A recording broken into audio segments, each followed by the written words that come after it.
إن الحمد لله نحمده ونستعينه ونستغفره ونعوذ بالله من شرور أنفسنا ومن سيئات أعمالنا. من يهده الله فلا مضل له ومن يضلل فلا هادي له، وأشهد أن لا إله إلا الله وحده لا شريك له، وأشهد أن محمدا عبده ورسوله.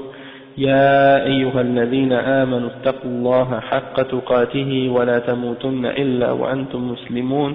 يا أيها الناس اتقوا ربكم الذي خلقكم من نفس واحدة وخلق منها زوجها وبث منهما رجالا كثيرا ونساء، واتقوا الله الذي تساءلون به والأرحام إن الله كان عليكم رقيبا. يا أيها الذين آمنوا اتقوا الله وقولوا قولا سديدا يصلح لكم أعمالكم ويغفر لكم ذنوبكم، ومن يطع الله ورسوله فقد فاز فوزا عظيما. وإن خير الكلام كلام الله، وخير الهدي هدي محمد صلى الله عليه وسلم، وإن شر الأمور محدثاتها، وكل محدثة بدعة، وكل بدعة ضلالة، وكل ضلالة في النار. أما بعد. Aujourd'hui on est au cours 21 dans la série des durus de l'Aqidat al-Wasitiyya du Cheikh Ibn Taymiyyah rahimahullah, avec l'explication du Cheikh Salih al-Fawzan. Et aujourd'hui on est arrivé à l'explication du hadith qui affirme l'attribut d'Allah subhanahu wa ta'ala, et le chapitre c'est إثبات الرجل والقدم الرجل والقدم لله سبحانه, d'affirmer la jambe et le pied à Allah subhanahu wa ta'ala. Avant de rentrer dans ça, aujourd'hui j'ai décidé de faire une petite introduction dans un point qui est très important, et ça clarifie certaines choses au sujet des noms et des attributs d'Allah subhanahu wa ta'ala, et en particulier des attributs ici. Et le cheikh il dit, ça c'est tiré du livre qui s'appelle As'ila wa Ajwiba ala al-Aqidah al-Wasitiyya, écrit par le cheikh Abdul Aziz al-Muhammad al-Salman. Donc ce cheikh il a écrit ce livre là, il a écrit beaucoup d'autres livres aussi, mais ça c'est un de ses bons livres, masha'Allah. Et il y a une question dans son livre qui est la question numéro 206 à la page 147.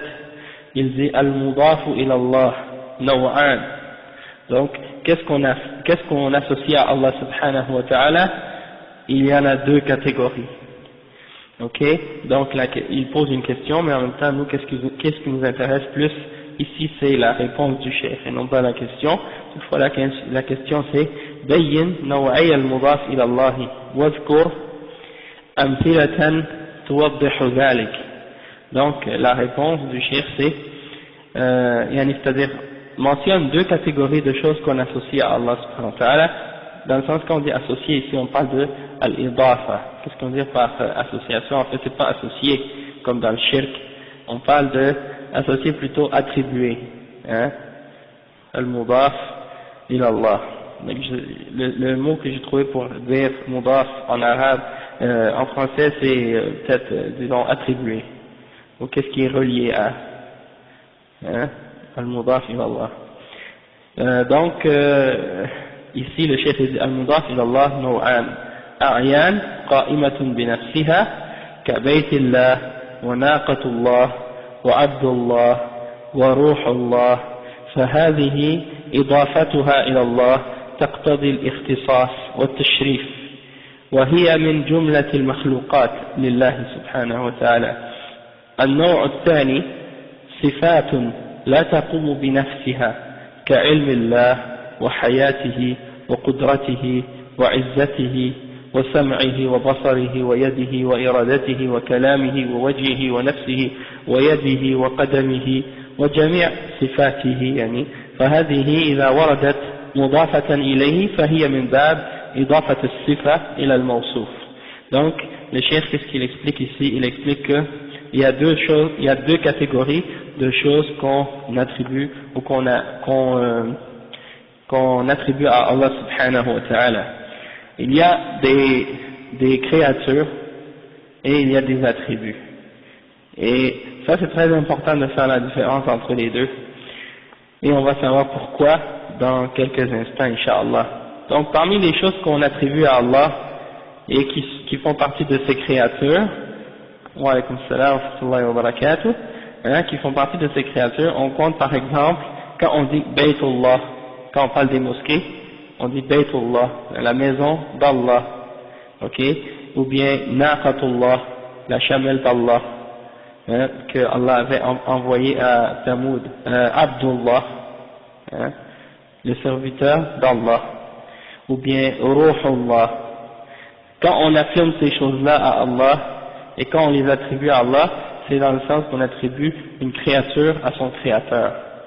C'est-à-dire que ces choses-là sont créées par Allah. Et Allah se les attribue de cette façon-là pour les honorer, pour montrer l'honneur qu'elle a auprès de lui.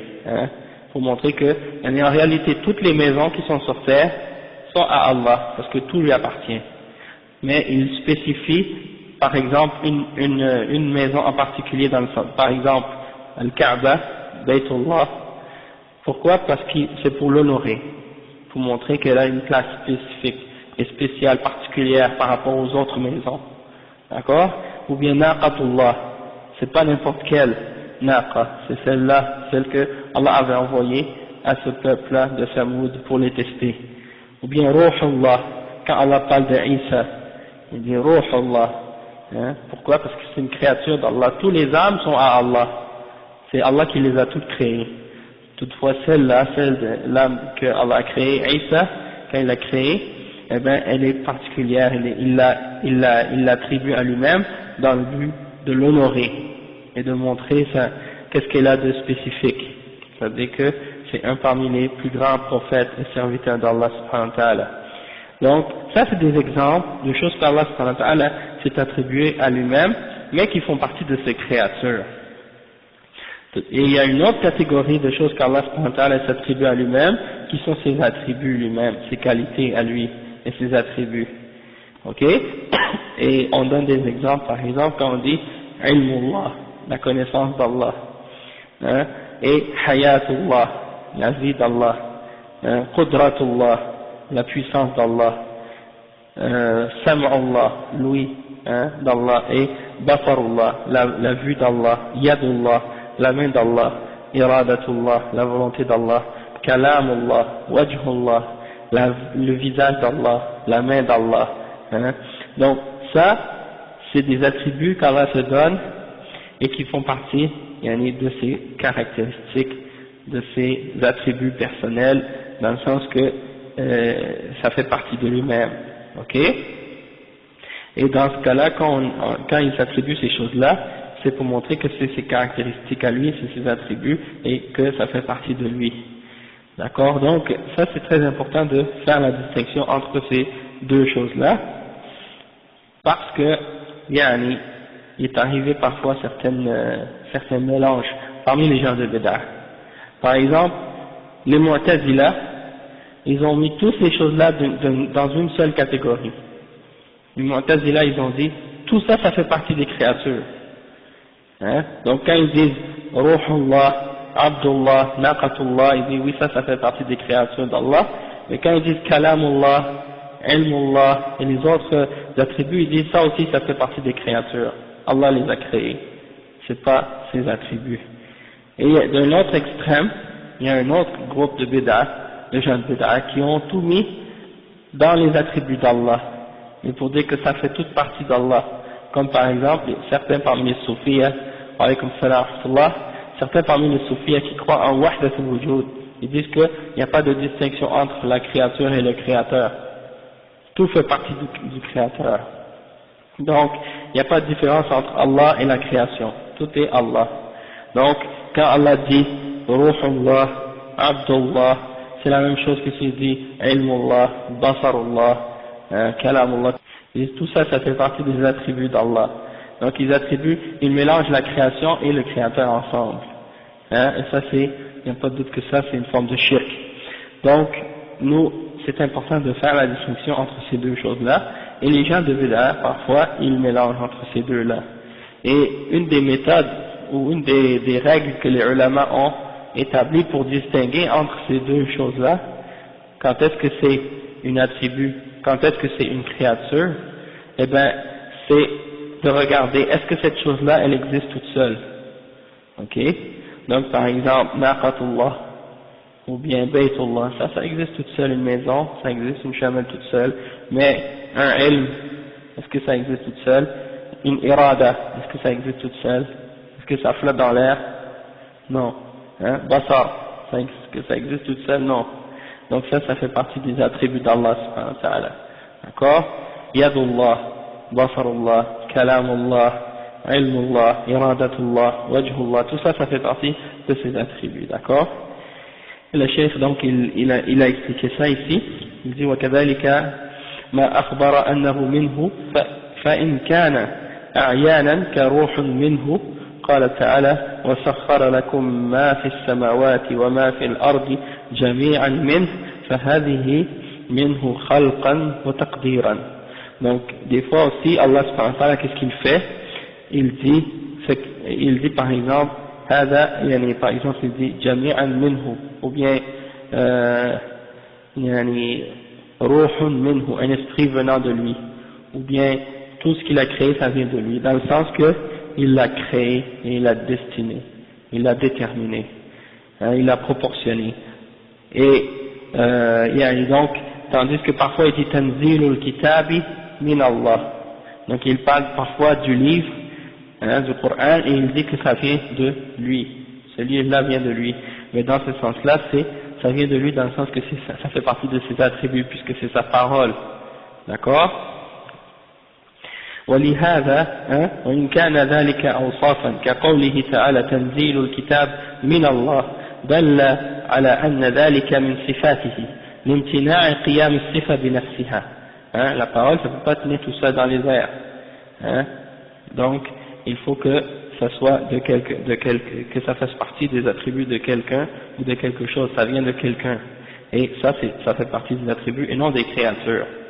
Et il dit ولهذا لما اهتدى السلف لهذا الفرق الذي يحصل به الفرقان بين الحق والباطل هدوا إلى صراط مستقيم. Et donc, étant donné que les salafs ont fait cette distinction-là, eh bien, ils ont réussi à trouver le discernement qui distingue entre le mensonge et la vérité, et qui guide ils ont été guidés donc vers le droit chemin.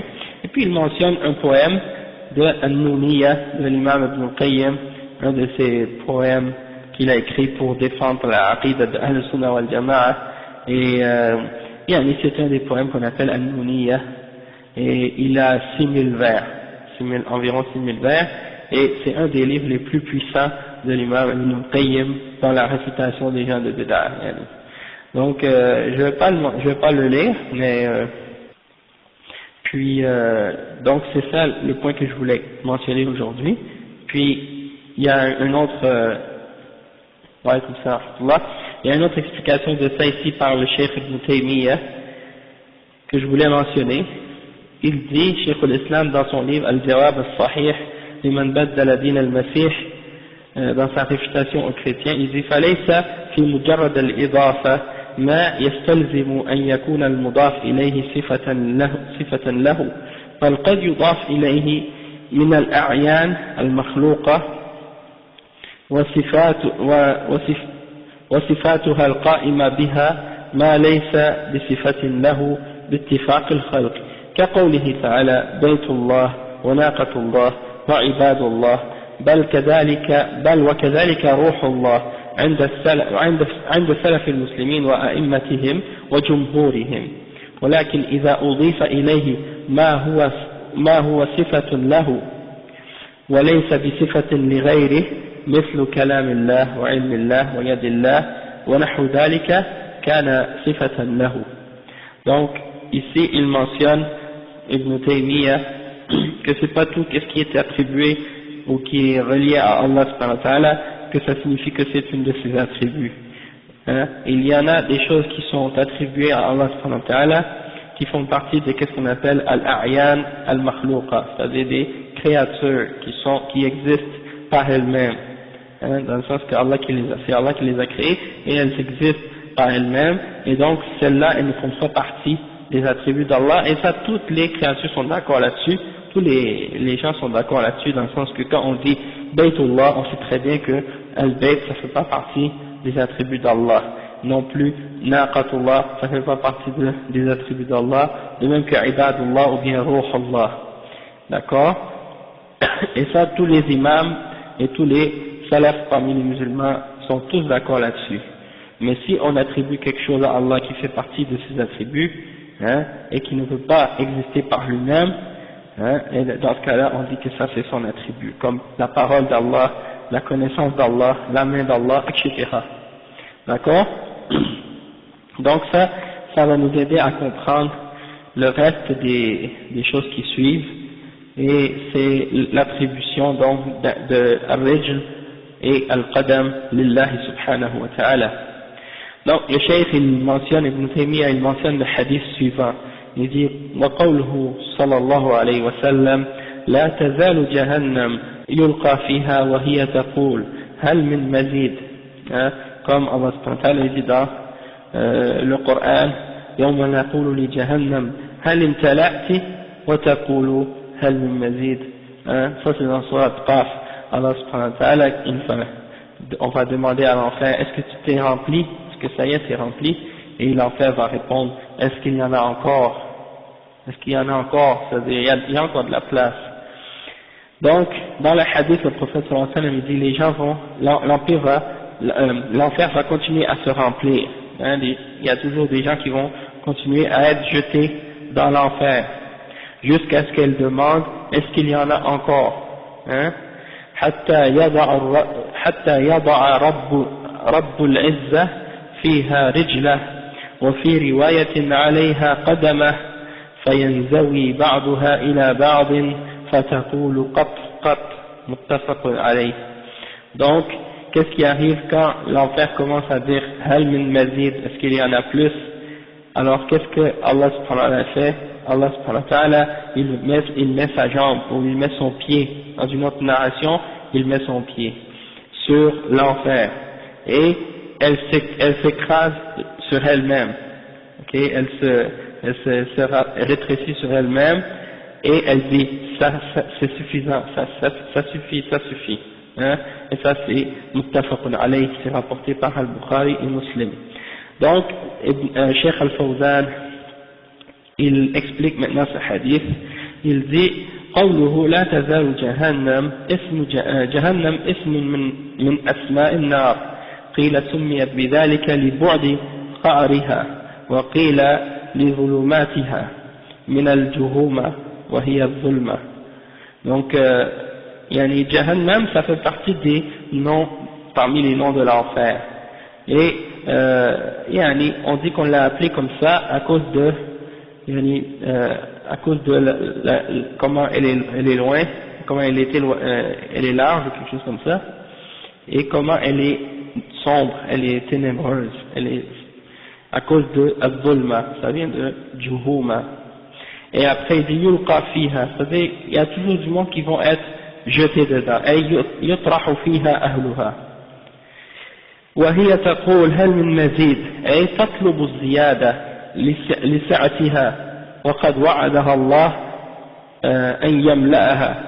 Allah subhanahu wa ta'ala a promis qu'il allait remplir l'enfer. ولكن حق القول مني لأملأن جهنم من الجنة والناس أجمعين. Donc c'est ça, Allah subhanahu wa ta'ala il avait déjà promis qu'il allait remplir l'enfer avec les djinns et les êtres humains. Donc il devait remplir l'enfer, et donc l'enfer demande, est-ce qu'il y en a d'autres, est-ce qu'il y en a d'autres? Donc l'enfer demande, est-ce qu'il y en a plus? Et Allah avait promis qu'il allait la remplir. حتى يضع رب العزة فيها رجله. Donc Allah subhanahu wa ta'ala il va mettre sa jambe sur l'enfer. لما كانت النار في غاية الكبر والسعة وقد وعدها الله أن يملأها وكان مقتضى رحمته أن لا يعذب أحدا بغير جرم حقق وعده ووضع عليها رجله. Qu'est-ce qu'il dit ici le cheikh? Il dit que Allah subhanahu wa ta'ala, il va mettre sa jambe sur le feu de l'enfer. Et étant donné que l'enfer est tellement grand, tellement large, c'est une créature immense parmi les créatures. Imaginez, le soleil et la lune rentrent dans l'enfer. Puis tout, qu'est-ce que les gens adoraient. Et puis il y a encore de la place pour les êtres humains, hein, et tout ce qui rentre dedans. Hein, parce que tout ce que les gens adoraient va rentrer dans l'enfer. Et il y a un hadith qui explique ça. Et donc les gens qui adorent, le soleil va rentrer dans l'enfer, et les gens qui adoraient le soleil vont le suivre. Et la lune rentre dans l'enfer, et les gens qui adoraient la lune vont la suivre. Donc ça veut dire que c'est une créature immense. Et il y a un hadith même qui décrit que ce jour-là on va amener l'enfer, et le hadith qui décrit ça, je pense que ça décrit qu'il y aura comme 70 000 chaînes pour tirer l'enfer, et sur chaque chaîne il y a 70 000 anges. Donc c'est pas une petite créature, yani, c'est une créature monstrueuse et elle respire et elle parle, hein, c'est une créature vivante, hein, donc on peut même pas l'imaginer, hein, on peut même pas l'imaginer. Donc cette créature là, elle va dire est-ce qu'il y en a encore de la place. Alors yani, Allah il a promis qu'il va la remplir comme on a dit tout à l'heure, et ça fait partie de sa miséricorde, du fait que il avait promis qu'il n'allait pas mettre dedans personne excepté pour un péché ou pour un crime qu'il avait promis, qu'il avait déjà dit qu'il allait punir. Donc il ne va pas mettre quelqu'un dans l'enfer juste pour la remplir, qui n'a pas fait de péché ou qui n'a pas commis de kufr ou de shirk. Il va juste mettre ceux qui ont mérité l'enfer dedans. Donc ça veut dire que au lieu de, étant donné s'il y a encore de la place, il ne va pas mettre n'importe qui dedans, donc il met sa jambe sur l'enfer pour la remplir. Et qu'est-ce qui arrive une fois qu'il a mis son pied sur l'enfer? فينزوي بعضها إلى بعض أي ينضم بعضها إلى بعض فيتلاقى أطرافها ولا يبقى فيها فصل على أهلها. Donc quand il a mis son pied sur l'enfer, qu'est-ce qui arrive? Eh bien ses côtés se collent ensemble, hein, et qu'est-ce qui arrive? C'est comme si elle se rétrécit sur elle-même et il ne reste plus d'espace vide. Il y a seulement de l'espace pour les gens qui sont dedans par la suite. فتقول قد يعني أي حسبي يكفيني, c'est-à-dire ça suffit, hein? والشاهد من الحديث أن فيه إثبات الرجل والقدم لله تعالى على الوجه اللائق به سبحانه وهو من صفات الذات كالوجه واليد والله تعالى أعلم. Donc le cheikh dit qu'est-ce qu'on veut prouver avec ce hadith? On veut prouver qu'on doit affirmer que Allah a une jambe et un pied, hein, d'une manière qui lui convient, subhanah, et que ça fait partie des attributs de son être comme la main et le visage. Et bien entendu, on ne doit pas, comme on a dit dans les cours précédents, essayer d'imaginer comment est fait cette jambe. C'est interdit de demander le comment ou d'essayer de l'imaginer. Allah, il est comme il se connaît lui-même. Ok?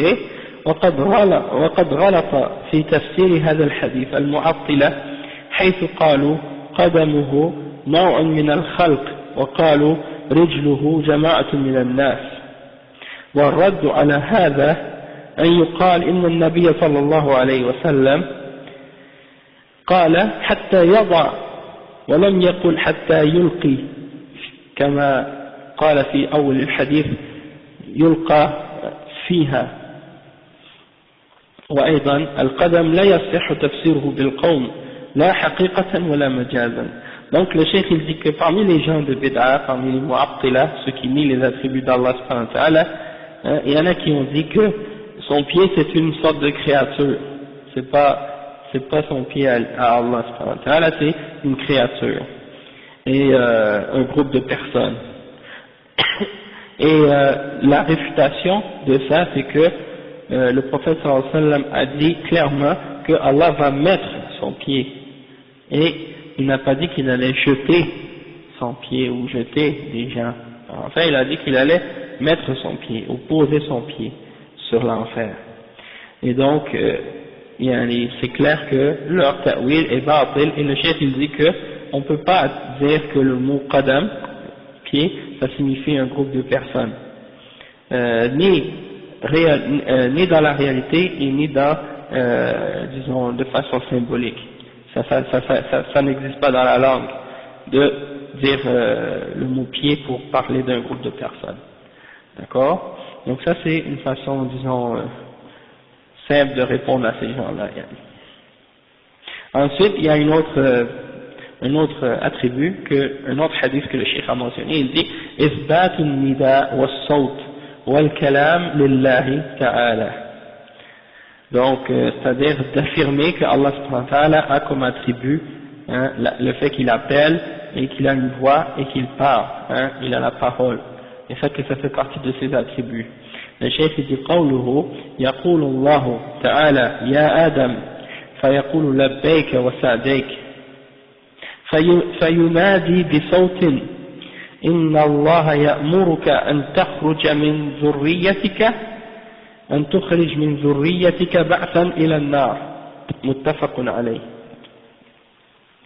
وقوله ما منكم من أحد إلا سيكلمه ربه وليس بينه وبينه ترجمان.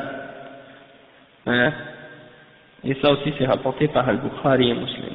Donc le cheikh il a mentionné, Cheikh al-Islam il a mentionné deux hadiths pour prouver ce point-là, c'est-à-dire que Allah subhanahu wa ta'ala il a la parole, il appelle, et il a une voix, et que ça fait partie de ses attributs.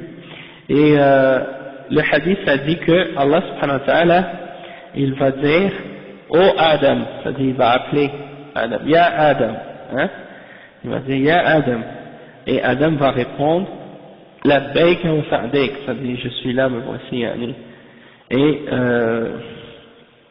il va l'appeler avec une voix, Fayunadi bi sawtin, et Allah subhanahu wa ta'ala va appeler avec une voix, et il va dire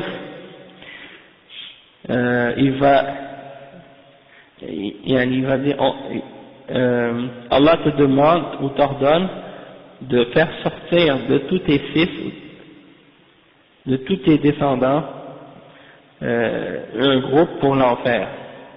Et ça c'est rapporté, c'est muttafaq alayh, rapporté par Al-Bukhari et Muslim. Et dans un autre hadith, il n'y a pas un d'entre vous excepté que Allah va lui parler, et il n'y aura pas personne pour traduire entre lui et Allah. Donc chacun d'entre vous, Allah subhanahu wa ta'ala va lui parler. Sayukallimuhu rabbuh. Et laysa baynahu wa baynahu turjuman. C'est-à-dire il n'y aura pas de traducteur pour traduire entre toi et Allah. Donc ça c'est rapporté par Al-Bukhari et Muslim. Le cheikh il explique maintenant. Il dit وقوله لبيك وسعديك لبيك أي أنا مقيم على طاعتك وألبي بالمكان إذا أقام ومن ألب بالمكان إذا قام وهو منصوب على المصدر وسمي للتوكيد وسعديك من المساعدة وهي المطاوعة أي مساعدة في طاعتك بعد مساعدة. وقوله فينادي بكسر الدال والمنادي هو الله تعالى بصوت تأكيد لقوله ينادي لأن النداء لا يكون إلا بصوت وهذا كقوله تعالى وكلم موسى تكليما وكلم الله موسى تكليما. Donc il dit ici labbaika wa sa'daik, il explique la signification de cette expression là. Labbaika, c'est-à-dire je suis là dans ton obéissance, et il dit qu'on le dit labbaika deux fois, c'est la forme de duel. Pourquoi? Pour confirmer la signification. Wa sa'daik, ça veut dire de l'aide, et wahiya al-mutawa'a et musa'ada fi ta'atika, c'est-à-dire wa sa'daik avec ton aide, avec je suis là, je suis ici dans ton obéissance avec ton aide. Et il le dit encore une fois sa'daika dans le but de mettre plus disons de force ou de tawkid. Après il dit Fayunadi, c'est-à-dire Allah subhanahu wa ta'ala il va appeler avec une voix, et la voix c'est, bien entendu, c'est Allah subhanahu wa ta'ala qui appelle. Et le cheikh il dit que avec une voix, quand le professeur dit qu'il va appeler avec une voix, ça c'est pour confirmer, parce que déjà on sait que lorsque quelqu'un appelle, c'est toujours avec une voix. Donc quand il dit des sautes avec une voix, c'est pour confirmer, ok. Et après il dit, comme Allah subhanahu wa ta'ala dit dans le verset wa kallama Allahu Musa taklima, c'est-à-dire que quand Allah subhanahu wa ta'ala dit à la fin de ce verset, dans ce verset-là, taklima, c'est pour confirmer le verbe kallama, hein? C'est-à-dire il va parler et Allah le confirme encore avec plus de force en disant taklima, c'est-à-dire il va parler sans aucun, il lui a parlé sans aucun doute يعني. وقوله بعثا إلى النار، البعث هو هنا بمعنى المبعوث الموجه إليها، بمعنى ذلك ميز يعني ذلك ميز أهل النار من غيرهم، c'est-à-dire Allah subhanahu wa ta'ala il a ordonné à Adam de distinguer ceux qui vont aller au paradis et ceux qui vont aller en enfer parmi ses descendants. Non, ça c'est l'explication du premier hadith. Et le cheikh dit والشاهد من الحديث أن فيه إثبات القول من الله والندى بصوت يسمع، وأن ذلك سيحصل يوم القيامة، ففيه أن الله يقول وينادي متى شاء وكما شاء. Donc ça c'est pour prouver, ce hadith là c'est pour prouver que Allah subhanahu wa ta'ala il parle, il a la parole et il appelle également avec une voix qui est audible, on peut entendre, et que ça va arriver au jugement dernier. Et il y a également le fait que Allah subhanahu wa ta'ala il parle et il appelle quand il veut et comme il veut, quand il veut et comme il veut. وقوله ما منكم من أحد الخطاب للصحابة وهو عام لجميع المؤمنين إلا سيكلمه ربه أي بلا واسطة ليس بينه وبينه ترجمان. الترجمان من يعبر بلغة عن لغة أي ينقل الكلام من لغة إلى لغة أخرى. C'est-à-dire, il n'y a aucun d'entre vous, et ici le prophète sallallahu alayhi wa sallam s'adressait aux sahaba, et c'est général pour tous les mu'minin, pour tous les croyants, et il dit également il n'y en a aucun d'entre vous, excepté que son Seigneur va lui parler sans aucun intermédiaire, il va lui parler sans traducteur, ok. Et il explique que le turjuman c'est quelqu'un qui traduit une parole d'une langue à une autre. Exactement, comme moi. Turjuman al-kalam. Donc le chef il dit والشاهد من الحديث أن فيه إثبات تكليم الله سبحانه لعباده وأنه سبحانه سيكلم إذا شاء فكلامه من صفاته الفعلية وأنه يكلم كل مؤمن يوم القيامة. Donc il dit la preuve qu'on veut tirer de ce hadith, c'est qu'Allah subhanahu wa ta'ala il parle à ses serviteurs et que il parle quand il veut. Ça fait partie de ses attributs, des attributs d'action, de ses actions. Et il va parler aux mu'minin au jugement dernier. Allah subhanahu wa ta'ala va parler aux croyants au jugement dernier. Et ça c'est la preuve aussi contre les gens de Bid'ah, comme les Ash'ara par exemple, qui font une différence entre la parole qui est nafsi et la parole qui est lafzi, et ils disent que la parole qu'on entend, ça c'est créé, et que la seule parole qui est la parole d'Allah, c'est la parole intérieure d'Allah. Donc il n'y a pas de preuve pour distinguer entre ces deux choses-là dans la langue arabe. Ok, si on dit al-qawl dans la langue arabe, ça implique automatiquement la parole qu'on entend et la parole qu'on dit dans son cœur, sauf si on spécifie une parole dans notre cœur, ou bien etc. Mais sinon ça implique automatiquement une parole qu'on entend. Donc de dire une parole comme si al-kalam, al-nafsi, comme ça, et que quand Allah parle du kalam ou dans le Coran, quand il affirme la parole, que ça s'applique pas à la parole qu'on lit ou qu'on entend, mais uniquement à la parole, c'est-à-dire le sens de la parole qui est à l'intérieur d'Allah subhanahu wa ta'ala, et qu'on ne peut pas entendre, alors ça c'est une explication ou une nouvelle définition de la parole qui n'existe pas en réalité dans la langue arabe. Hein. Quand on dit la parole de quelqu'un, eh bien c'est clair que c'est quelque chose qu'on peut entendre. Une parole qu'on ne peut pas entendre, ça n'existe pas dans la langue. Ok? Donc on a expliqué ça plusieurs fois, Yannick. Et souvent, des fois même il se base sur une poésie d'un poète chrétien, ou une poésie qui est attribuée à ce poète chrétien qui s'appelle Al-Akhtal. Il dit inna al-kalam la fil fuadi wa innama ju'ila al-lisanu ala ma fil fuadi dalila, ou quelque chose comme ça. Et il se base sur ce poème là, ça dit la parole c'est qu'est-ce qui est dans le cœur, et la langue n'a pas été mis excepté que comme un témoin de ce qui est dans le cœur, ou quelque chose comme ça. Et ce poème là, comme on a dit, premièrement ils savent pas exactement qui est-ce qu'il l'a dit, et deuxièmement certains ont dit c'est peut-être attribué à celui-là, Al-Akhtal, et c'est un chrétien.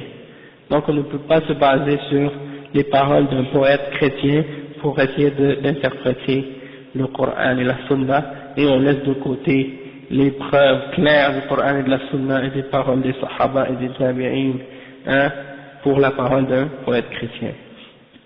Donc on va passer maintenant à une autre attribut qui est mentionnée dans les paroles du Cheikh Ibn Taymiyyah quand il cite des hadiths au sujet de l'affirmation du fait que Allah subhanahu wa ta'ala est au-delà de sa création. Donc il dit إثبات علو الله على خلقه واستواؤه على عرشه, d'affirmer que Allah subhanahu wa ta'ala est au-dessus de sa création et qu'il est au-delà de son trône, au-dessus de son trône. Il dit قوله في رقية المريض ربنا أو ينباسا, ça c'est un hadith ضعيف جدا comme il a été déclaré par les muhaddithin, mais le cheikh il l'a mentionné. Toutefois même s'il est ضعيف celui-là, il y en a plein d'autres qui sont mentionnés après qui sont sahih, mais c'est juste comme istishhad yani, hein, même s'il est daïf. Des fois les ulama ils mentionnent des hadiths authentiques et après ils vont mentionner des hadiths qui sont moins authentiques ou qui sont pas authentiques, juste pour comme témoin pour supporter la preuve, même s'ils savent qu'il n'est pas authentique.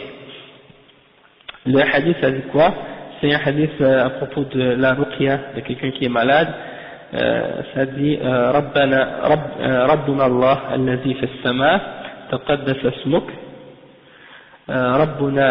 ربنا الله الذي في السماء تقدس اسمك أمرك في السماء والأرض كما رحمتك في السماء اجعل رحمتك في الأرض اغفر لنا حوبنا وخطايانا أنت رب الطيبين أنزل رحمة منك من رحمتك وشفاء من شفائك على هذا الوجع فيبرأ. Donc ça c'est un hadith, il est rapporté par Abu Daoud et d'autres. Toutefois, comme on a dit, il est zaïf jiddan, et c'est un dua en fait. Ô notre Seigneur, celui qui est dans les cieux, que tes noms soient glorifiés ou sanctifiés, et ton commandement est dans les cieux et sur la terre, comme ta miséricorde est dans les cieux, fais que ta miséricorde soit sur la terre, pardonne-nous nos péchés, etc. Et tu es le Seigneur des bons, envoie sur nous ta miséricorde, une miséricorde parmi tes miséricordes et une guérison parmi tes guérisons, ou bien de ta guérison, et fais-la descendre sur cette blessure ou ce malaise pour qu'il guérisse ou quelque chose comme ça. Et après il a mentionné comme un autre dalil, il dit قوله ألا تأمنوني وأنا أمين من في السماء, ne me faites-vous pas confiance alors que je suis celui qui est amin alors que je suis amin, je suis fiable auprès de celui qui est dans les cieux, c'est-à-dire celui qui est dans les cieux c'est Allah subhanahu wa ta'ala, et lui il me considère comme étant une personne honnête et fiable. Alors n'allez-vous pas vous aussi me faire confiance, c'est-à-dire si Allah m'a fait confiance, alors vous n'allez pas me faire confiance à votre tour. Et ça c'est un hadith sahih, il est rapporté par Al-Bukhari et Muslim. Et il y a l'autre hadith que le cheikh a mentionné, c'est وَالْعَرْشُ فَوْقَ ذَلِكَ وَاللَّهُ فَوْقَ الْعَرْشِ وَهُوَ يَعْلَمُ مَا أَنْتُمْ عَلَيْهِ. Le cheikh dit hadith Hassan rawahu Abu Daoud wa ghayri. Et en fait ce hadith c'est pas une parole du prophète sallallahu alayhi wa sallam, mais c'est une parole de Ibn Mas'ud. Il est sahih, c'est une parole c'est une parole d'un sahabi, c'est pas la parole du prophète sallallahu alayhi wa sallam, mais c'est une parole d'un sahabi et il est sahih, mawquf. Donc c'est quand même une parole acceptable et sa signification est vraie. Après, le cheikh il dit وَقَوْلُهُ لِلْجَارِيَةِ, la parole que le prophète sallallahu alayhi wa sallam a demandé à la fille, à la jeune esclave, il lui a dit أين الله؟ قالت في السماء. قال من أنا؟ قالت أنت رسول الله. قال اعتقها فإنها مؤمنة. اعتقها فإنها مؤمنة. رواه مسلم. Donc ça aussi c'est un hadith authentique, c'est l'histoire de la jeune fille esclave. Quand le prophète sallallahu alayhi wa sallam lui a demandé où est Allah, elle a répondu dans les cieux. Alors il a dit, le prophète sallallahu alayhi wa sallam a dit qui suis-je, et moi qui je suis? Elle a dit tu es le messager d'Allah. Alors le prophète sallallahu alayhi wa sallam a dit libère-la car elle est une croyante, et c'est rapporté par Muslim. Donc le cheikh Salih al-Fawzan il explique maintenant ces hadiths là et il dit في رقية المريض أي القراءة على المريض طلبا لشفائه، وهي مشروعة إذا كانت بالقرآن والأدعية المباحة، وممنوعة إذا كانت بألفاظ شركية أو أعمال شركية. وربنا الله الذي في السماء أي على السماء، إذا أريد بالسماء السماء المبنية، ففي هنا بمعنى على، كقوله تعالى فسيحوا في الأرض، يعني على الأرض. وفي من سورة التوبة أي على الأرض، ويجوز أن تكون في للظرفية على بابها، ويكون المراد بالسماء مطلق العلو. Donc le cheikh explique ici que dans la ruqya pour la personne qui est malade, il dit que c'est permis de les réciter ce doua ou un doua pour quelqu'un qui est malade pour lui faire une ruqya, ok, et c'est permis uniquement si c'est tiré du Coran ou bien si c'est tiré d'un doua qui est permis dans la sunna et qui est des paroles qui sont en accord avec la charia. Toutefois, si ce sont des paroles qui ont du shirk dedans, ou bien qui comportent des actions qui ont rapport avec le shirk, donc ça c'est haram. Et non, mais il y a des bonnes paroles, même si le hadith est daïf, ça ne veut pas dire que la signification n'est pas bonne. Hein? Mais le hadith est daïf, toutefois, si la signification est correcte, alhamdulillah, c'est juste pour dire que quand on dit que le hadith est daïf, on ne peut pas l'attribuer au prophète sallallahu alayhi wa sallam. Toutefois, ça ne veut pas dire que la signification est fausse. Le hadith peut être daïf, mais la signification peut être vraie aussi. Des fois, c'est pas le cas. Des fois le hadith est daïf et la signification est fausse. Donc il faut voir. Mais si la signification est vraie et le hadith est daïf, on peut le mentionner, sauf qu'on ne dit pas Qala Rasulullah sallallahu alayhi wa sallam. Parce que si on dit Qala Rasulullah sallallahu alayhi wa sallam, ça veut dire on attribue au prophète sallallahu alayhi wa sallam quelque chose qu'il n'a pas dit. Et ça fait partie du mensonge. Et donc on n'a pas le droit de dire ça dans ces cas-là. Ouais, quand la parole, le hadith, signification est sahih, dans le sens que elle est supportée par d'autres hadiths ou par des versets dans le Coran ou des choses de ce genre. D'accord? Et donc, comme je disais, si le ruqya est tiré des choses qui sont en accord avec la charia, c'est permis, sinon c'est pas permis. Et quand le professeur, dans ce hadith-là qui est daïf, c'est écrit Rabbuna allazi fis sama, et c'est ça le shahid, c'est ça le shahid. Donc nous, qu'est-ce qu'on veut voir, c'est que le point de ce, pourquoi le cheikh a mentionné, Ibn Taymiyyah a mentionné ce hadith ici, c'est quand on voit que c'est écrit Rabbuna allazi fis sama, et c'est ça qu'il veut établir ici, que Rabbuna fis sama, notre créateur, il est dans les cieux, et il n'est pas partout, dans toutes choses, par lui-même, comme les gens des mouchriquins essaient de dire qu'il est dans toutes choses, qu'il est mélangé avec la création. Ça, on n'a pas le droit de dire ça.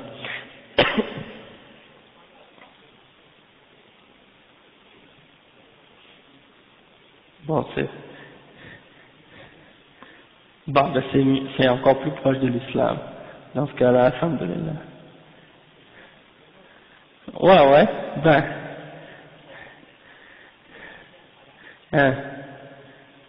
alhamdulillah. Allah il dit musaddiqan lima bayna yadayhi. Donc le prophète sallallahu alayhi wa sallam يعني مصدقا لما معكم من التوراة والإنجيل etc. Le prophète sallallahu alayhi wa sallam est venu confirmer qu'est-ce qu'il y avait dans les livres des prophètes précédents, et ils sont tous venus envoyés par le même créateur. Donc c'est normal qu'il y ait des choses en accord entre eux dans leur façon de prier, dans leur doua et des choses comme ça. Donc quand il dit ici notre Seigneur qui est dans les cieux, le cheikh il dit ala sama, c'est-à-dire qu'on est dans les cieux, ça ne veut pas dire que Allah subhanahu wa ta'ala il est dans les nuages, des choses comme ça, mais qu'il est au-dessus des cieux. Ok? Parce que dans la langue arabe, quand on dit fi ça veut dire dans. Toutefois, il est parfois utilisé avec la signification de sur ou au-dessus. Ok? Comme par exemple le verset que le cheikh a mentionné, le verset numéro 2 dans Surat Tawbah, Fasihu fil ard, c'est-à-dire aller sur la terre. Est-ce que on va dire aller dans la terre? Parce que c'est écrit aller Sihu fil ard, aller dans la terre, mais la signification c'est aller sur la terre, bien entendu, parce que c'est une des façons dont on utilise fi dans la langue arabe. Et ensuite il dit, ça c'est dans le cas où on parle des cieux qui sont créés, mais si on parle juste de as-sama, idha urida bihi as-sama, yani bima'na al-ulu, dans ce cas-là c'est général, dans le sens, si tu dis par exemple fis sama, ça veut dire au-dessus, en haut. Parce que quand tu dis par exemple, comme on a mentionné plusieurs fois, وَنَزَّلْنَا مِنَ السَّمَاءِ مَاءً, Allah subhanahu wa ta'ala dit qu'il fait descendre du ciel de l'eau, de la pluie. Mais la pluie tombe pas du ciel, mais des nuages. Donc quand on utilise le mot sama en arabe, ça veut dire tout ce qui est au-dessus de ta tête. C'est un sama.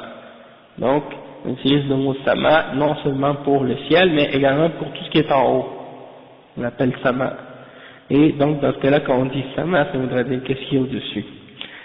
Après il dit تقدس اسمك أي تقدست أسماؤك عن كل نقص, يعني que tes noms soient purifiés de toute imperfection. فهو فرد مضاف يعم جميع أسماء الله. Quand on dit que ton nom soit purifié de toute imperfection, ça implique tous les noms d'Allah subhanahu wa ta'ala. Amruka fis sama'i wal ard, ton commandement est dans les cieux et sur la terre. Amruka al-kawni al-qadari alladhi yansha'u anhu jami' al-makhluqat wal hawadith. C'est-à-dire, ton commandement est dans les cieux et sur la terre, c'est-à-dire ton commandement par lequel tu as créé et tu as destiné et déterminé toutes choses, par lequel tu as créé les créatures. Il est dans les cieux et sur la terre. ومنه قوله تعالى إنما أمره إذا أراد شيئا أن يكون له كن فيكون. Quand on dit al-amr al-kawni, c'est-à-dire son commandement de sa création, parce qu'il dit kun fayakun, c'est pour ça qu'on dit kawni, al-amr al-kawni.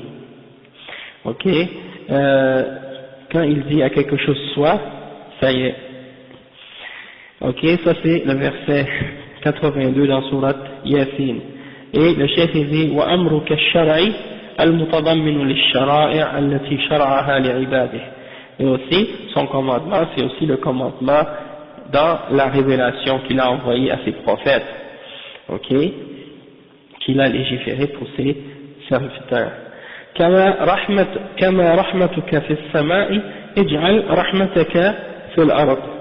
هذا توسل إليه برحمته التي اشتملت أهل السماوات كلهم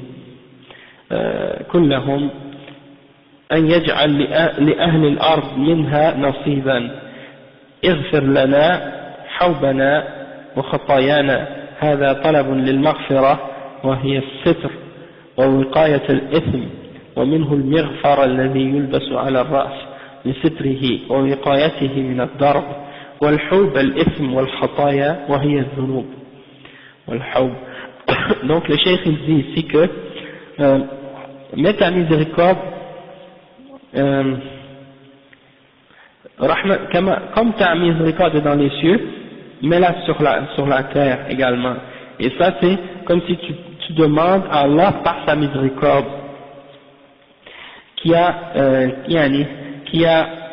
qui comprend les êtres des cieux, tous les êtres qui habitent dans les cieux comme les anges, et donc c'est-à-dire comme tu as mis ta miséricorde dans les cieux, mais là également pour les gens qui vivent sur la terre, et donne-nous une portion de cette miséricorde là, c'est-à-dire pardonne-nous, hein, aussi Allah dit, c'est écrit par la suite, pardonne-nous nos péchés. Et al-maghfira, quand on dit irfir lana, al-maghfira c'est quoi? C'est de demander à Allah subhanahu wa ta'ala de couvrir nos péchés, de les cacher et de nous protéger du péché également. Et également, on peut dire que ça vient de ça vient le mot mirfar. Et le mot mirfar c'est quoi? C'est comme un casque. Quand on va à la guerre, on met un casque pour se protéger des coups sur la tête, et donc c'est de là que ça vient le mot marfira, du mot mirfar. Et donc quand tu mets ce casque sur ta tête, ça te protège et ça te couvre des coups. Et al-hub qui est écrit ici, c'est le péché, wal-khataya, c'est les péchés, et al-ithm wal-khataya, c'est-à-dire c'est les péchés. Anta rabbut tayyibin, ça c'est une autre forme de tawassul encore. On demande par les noms, par le fait que Allah subhanahu wa ta'ala est le Seigneur des gens qui sont bons. Wat-tayyibin, jam'u tayyib, wa hum an-nabiyyuna wa adba'uhum. Les gens qui sont bien, c'est qui? Ce sont les prophètes et ceux qui les suivent. Wa idafatu rububiyyatihi lihaula idafatu tashrif wa takrim, wa illa fa huwa rabbu kulli shay wa malikuh. Et le fait que on dit le maître ou le rab, le seigneur des bons, eh ben c'est juste pour comme une sorte, disons, d'honneur qu'on leur fait à ces gens-là, parce qu'en réalité, il est le seigneur de toutes les créatures, le maître de toutes les créatures. C'est pour ça qu'il dit dans le Coran, khalaqakum faminkum kafirun wa minkum mu'min. Donc Allah subhanahu wa ta'ala, c'est lui qui est le créateur des mécréants et le créateur des croyants, et le maître des croyants et le maître des mécréants. Sauf que quand il dit Rabbut Tayyibin, c'est une forme d'honneur qu'il cherche à leur donner.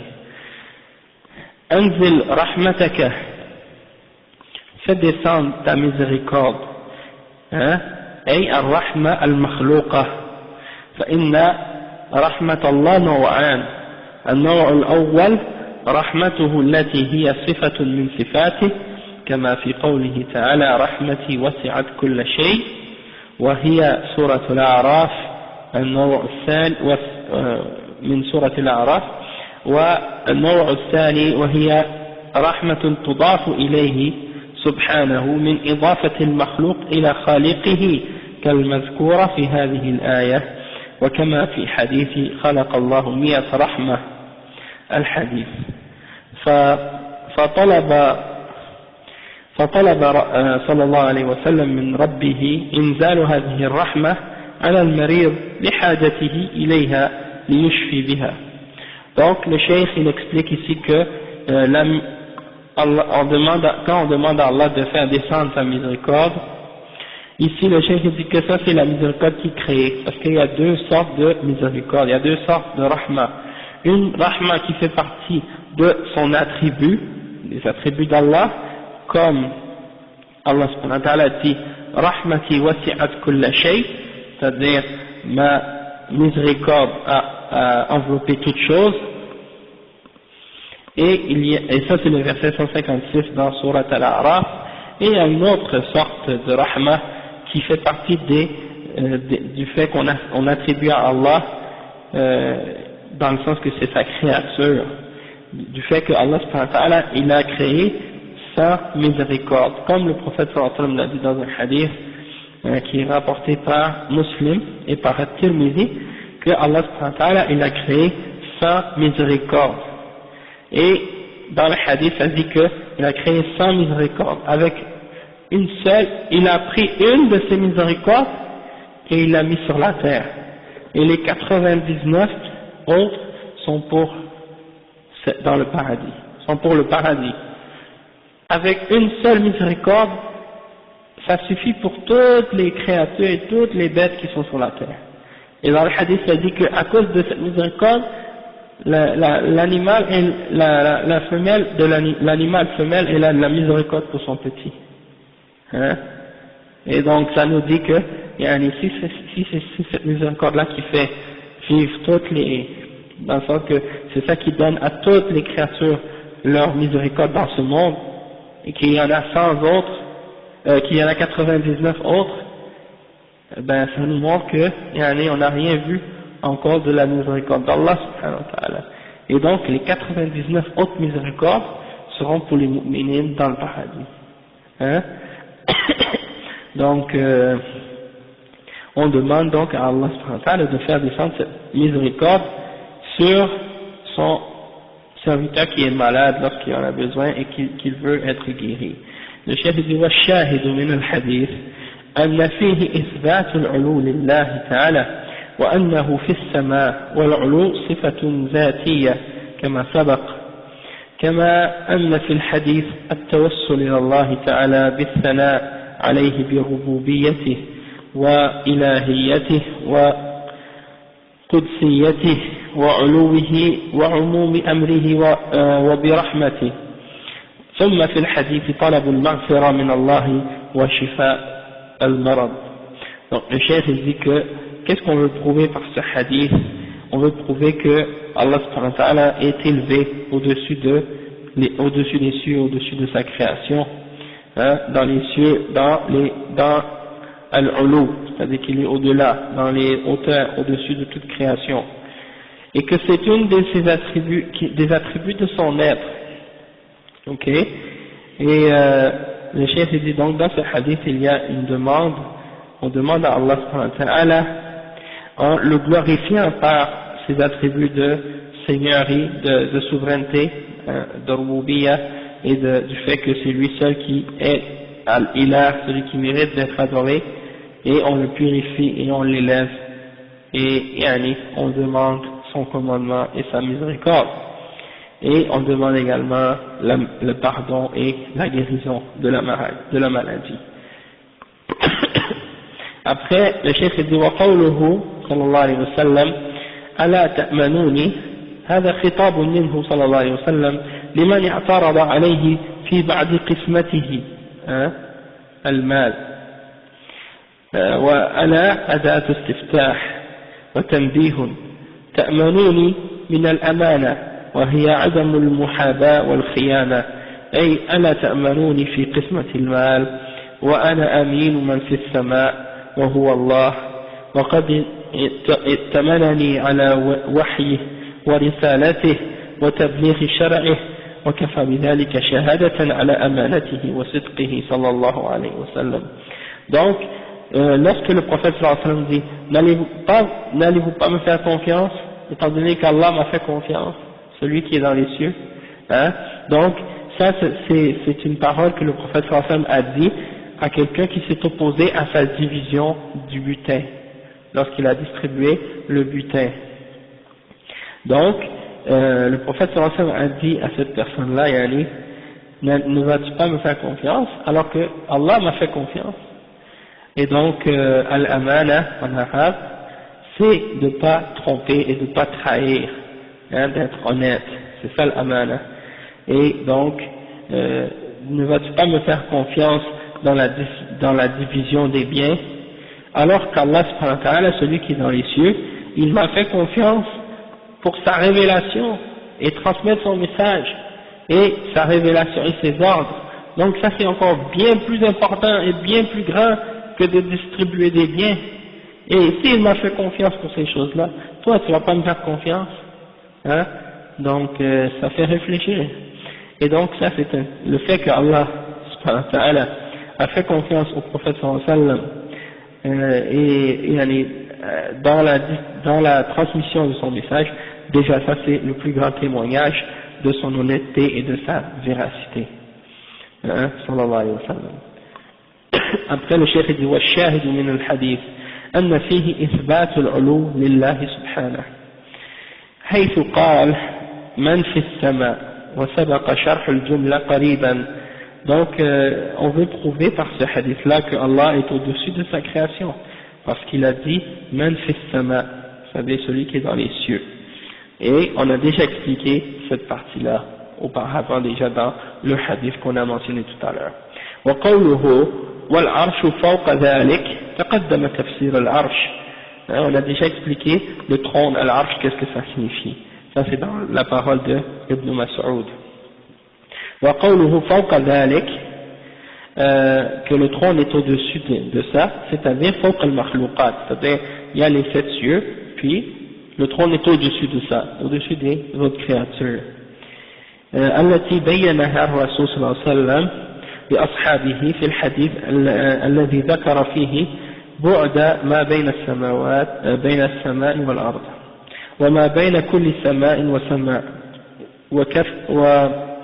وكثف كل سماء وكثف كل سماء والبحر الذي فوق السماء السابع وما بين أسفله وأعلاه وما فوق ذلك البحر من الأعمال الثمانية من الأوعال الثمانية العظيمة ثم فوق ذلك العرش. Donc le chef il explique que yani, en dessous, entre la terre et le trône, il y a tous les cieux et toutes les créatures qu'il y a yani, entre les deux. Et il mentionne des exemples de ça dans le hadith. Et puis après il dit Wallahu fawqa al-arsh. Et après il dit et Allah est au-dessus du trône. C'est-à-dire qu'il est mustawin alayhi istiwa'an yaliqu bi jalalihi wa huwa ya'lamu wa antum ma antum alayhi bi ilmihi al-muhit alladhi la yakhfa alayhi shay. C'est-à-dire que lui, Allah subhanahu wa ta'ala, il est au-dessus de ce trône. Et donc, il est élevé au-dessus de ce trône, comme cela convient à sa majesté. Et il sait qu'est-ce que vous faites et il sait dans quel état vous êtes. Parce qu'il a une connaissance de tout. Et sa connaissance enveloppe toute chose. Et il n'y a rien qui lui échappe ou qui lui est caché. والشاهد من الحديث إثبات علو الله على عرشه وأن عرشه فوق المخلوقات كلها وأن علم الله سبحانه محيط بأعمال العباد لا يخفى عليه منها شيء. Donc on veut prouver par ce hadith que Allah subhanahu wa ta'ala est au-dessus de son trône et que son trône est au-dessus des créatures, de toutes les créatures, et que la connaissance d'Allah enveloppe toutes nos actions et que rien ne lui est caché parmi nos actions. et nos paroles également. وقوله للجارية أي أمت معاوية بن الحكم حينما غضب عليها سيدها معاوية فلطمها ثم ندم وأخبر رسول الله صلى الله عليه وسلم وقال أفلا أعتقها فقال النبي صلى الله عليه وسلم بل جئني بها فأتى بها رسول الله صلى الله عليه وسلم فقال لها أين الله وفيه دليل على جواز السؤال عن الله بأين قالت في السماء أي الله سبحانه وتعالى في السماء وتقدم تفسير هذه الكلمة وقال لها النبي صلى الله عليه وسلم من أنا سألها عن اعتقادها فيه قالت أنت رسول الله صلى الله عليه وسلم فأقرت له بالرسالة قال صلى الله عليه وسلم لسيدها اعتقها فإنها مؤمنة وفيه دليل على أن من شهد هذه الشهادة أنه مؤمن وأن العتق يشترط له الإيمان. Donc le cheikh il dit que ça l'histoire de la jeune esclave c'est une histoire à cause de l'esclave de Muawiyah ibn al-Hakam. Muawiyah ibn al-Hakam c'est un des Sahaba. Il avait un troupeau de moutons et il avait laissé ses moutons avec cette jeune esclave pour aller brouter de l'herbe, quelque chose, et elle en a perdu un. Il y a un loup qui en a mangé un, donc il s'est fâché et il l'a giflé au visage. Et ça c'est haram, on n'a pas le droit de gifler personne au visage, même un animal, on n'a pas le droit de frapper au visage. Donc, étant donné qu'il a fait ça, il a eu un remords. Il est allé voir le prophète sallallahu alayhi wa sallam et il lui a dit, est-ce que je ne devrais pas la libérer? Le prophète sallallahu alayhi wa sallam a dit, amène-la moi. Et elle est venue voir le prophète sallallahu alayhi wa sallam. Le prophète sallallahu alayhi wa sallam lui a demandé, où est Allah? Et le cheikh il dit qu'il y a une preuve dans ça, qu'on a le droit de demander où à propos d'Allah. Parce que les gens de Bid'a, comme les Ash'ara, parmi eux les Ahbash et d'autres, ils disent que c'est interdit de demander où à propos d'Allah. Alors que le prophète sallallahu alayhi wa sallam lui-même a demandé où est Allah? Et la jeune esclave a répondu, c'est Sama. Alors, yani, c'est la question et la réponse. Les deux sont là. C'est-à-dire, Allah subhanahu wa ta'ala, il est dans les cieux, comme on a expliqué tout à l'heure, qu'est-ce que ça signifie dans les cieux. قال لها النبي صلى الله عليه وسلم, le prophète sallallahu alayhi wa sallam lui a ensuite demandé, qui suis-je? Et elle a répondu, tu es le messager d'Allah. Donc elle a affirmé qu'il a un message venant d'Allah subhanahu wa ta'ala. Donc le prophète sallallahu alayhi wa sallam a dit à son maître, au maître de cet esclave, libère-la car elle est croyante. Donc le cheikh il dit qu'il y a dans ça la preuve que celui qui dit, par exemple, qui témoigne de ça, il a cru en Allah subhanahu wa ta'ala, il est mu'min. Celui qui a dit oui, Allah est dans les cieux et tu es le messager d'Allah, ça veut dire qu'il est mu'min. Hein? Il a compris qui est Allah. Il a compris que c'est pas les idoles qui sont créées par les hommes, mais c'est que Allah qui est dans les cieux. Hein? Et donc, c'est ça le but de la question du prophète sallallahu alayhi wa sallam pour cet esclave. Et ça prouve en même temps que cet esclave-là, d'où elle a appris directement du prophète sallallahu alayhi wa sallam. Et j'écoutais Cheikh Al-Albani, rahimahullah, il dit subhanallah, une jeune esclave, hein, elle n'a pas étudié dans les universités, elle n'a pas eu des diplômes ou des doctorats. Tandis qu'aujourd'hui tu vas poser un certain doctorat de l'Azhar ou d'autres, ouais Allah ils ne peuvent pas répondre la réponse de cette jeune esclave, hein, que le prophète sallallahu alayhi wa sallam lui a donné une tazkiya, qui lui a dit elle est mu'mina, elle est croyante, hein, donc elle est plus savante que certains d'aujourd'hui qui ont des diplômes doctorats dans les grandes universités, soi-disant qu'on dit islamiques, mais qui en réalité parfois supportent ou enseignent des formes de choses qui sont contraires à la sunna, hein, et à la aqidah, hein, qui est correcte. Hein. Donc on voit là donc clairement, comme Cheikh Al-Albani a expliqué, que, alhamdulillah, cette jeune esclave, elle a passé le test, elle a bien répondu à la question, et donc le prophète sallallahu alayhi wa sallam a témoigné au sujet de sa parole, que c'était une parole correcte et qu'elle était une croyante. Si elle avait répondu d'une façon qui est incorrecte, le prophète sallallahu alayhi wa sallam l'aurait corrigé. Il lui aurait dit non, c'est pas correct, qu'est-ce que tu dis? Mais il n'a rien dit de ça, au contraire, il a confirmé ce qu'elle a dit, et il a dit c'est une mu'mina, c'est une croyante. Donc, on doit l'accepter et croire en la même chose que ce que ce hadith-là a affirmé.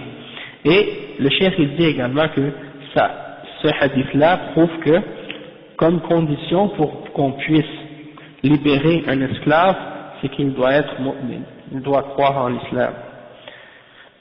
Et les esclaves en passant, il n'y en a plus dans cette époque. Parce que il n'y a pas d'esclaves s'il n'y a pas de combat ou de djihad. Mais djihad, disons, officiel et légal. D'accord? Donc, parce que les esclaves sont pris de haut.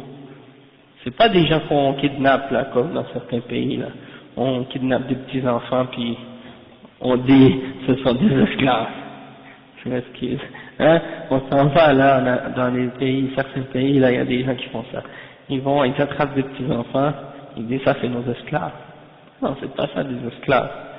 Ou bien d'autres qui prennent des femmes de ménage, ils les amènent des pays pauvres et puis ils disent ça c'est des esclaves. Non, c'est pas ça des esclaves. Elles sont pas, les esclaves c'est uniquement ceux qui sont prisonniers dans la guerre. Ceux-là c'est des esclaves. Mais s'il n'y a pas de guerre, s'il n'y a pas de djihad déclaré officiellement par un dirigeant musulman qui le déclare et qui le fait selon les règles de l'islam, hein, pour élever la parole d'Allah, dans ce cas il n'y a pas de djihad et il n'y a pas d'esclave, sauf si ça ne respecte pas ces conditions-là. Hein?